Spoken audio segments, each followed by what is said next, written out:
Sir, আমি প্রত্যেকটা পরীক্ষায় ফার্স্ট ক্লাস পেয়েছি। এবার এই সার্টিফিকেট নিয়ে যখন আমি কোথাও চাকরির জন্য যাচ্ছি, তখন কেন আমার কাছে জিজ্ঞেস করা হচ্ছে আমি কম্পিউটার পারি কিনা? কেন আমার কাছে জিজ্ঞেস করা হচ্ছে আমার কাজের কোনো পূর্ব অভিজ্ঞতা আছে কিনা? আরে পাগল নাকি তুমি? চাকরির জন্য তো সব প্রয়োজন।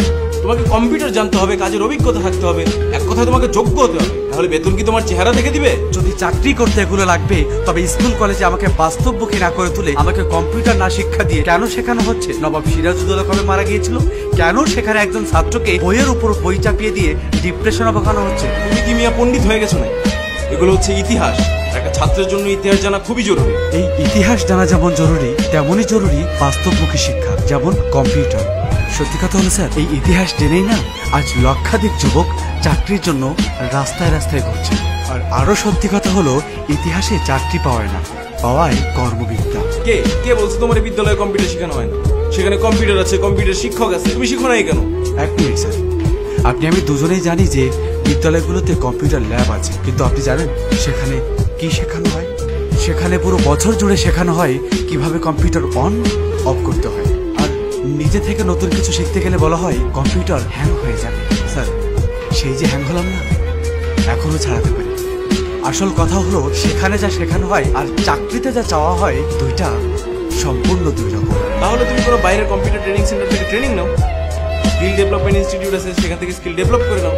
তুমি জানো না, হাতের কাজ জানা থাকলে ভাতের অভাব হয় না। তাহলে স্যার, এই যে 18 বছর ধরে আমি মাস্টার্স কমপ্লিট করলাম, তার ভ্যালুটা কি? এই যে সার্টিফিকেট গুলো আমি অর্জন করলাম, এটা কি বাসার দেওয়ালে টানিয়ে রাখার জন্য নাকি চাকরির জন্য? যদি চাকরির জন্য হয়, তাহলে আমাকে কেন চাকরির মতো করে শিক্ষা দেওয়া হলো না? কেন আমার স্টাডি পিরিয়ড চলাকালীন আমাকে কর্মশালার মাধ্যমে চাকরির অভিজ্ঞতা দেওয়া হলো না? আমার শিক্ষায় কেন কর্মমুখী দিক নেই স্যার? শোনো বাবা, এখন সৃজনশীল হয়েছে, পাশের হার বাড়ছে, শিক্ষাঙ্গন এখন অনেক এগিয়ে গেছে। তুমি চাকরি পাও নাই বলে যে অন্যেরা চাকরি পাবে না তা কিন্তু, অন্যেরা এখন যোগ্যতা পাচ্ছে।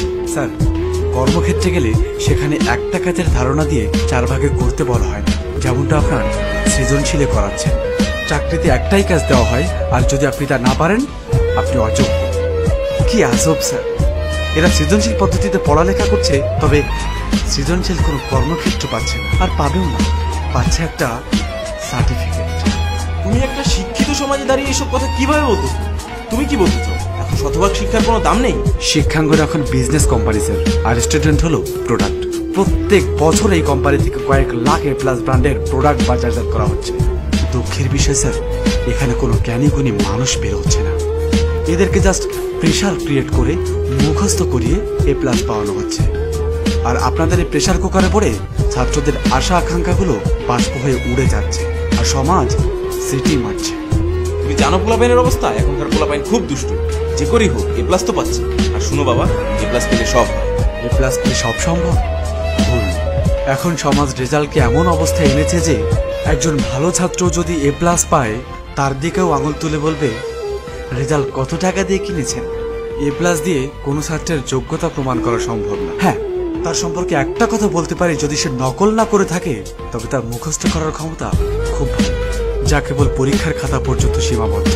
আর এভাবে চলতে থাকলে জাতি খুব তাড়াতাড়ি মেধাশূন্য হয়ে পড়বে। বেঁচে থাকবে শুধুই আপনার A+।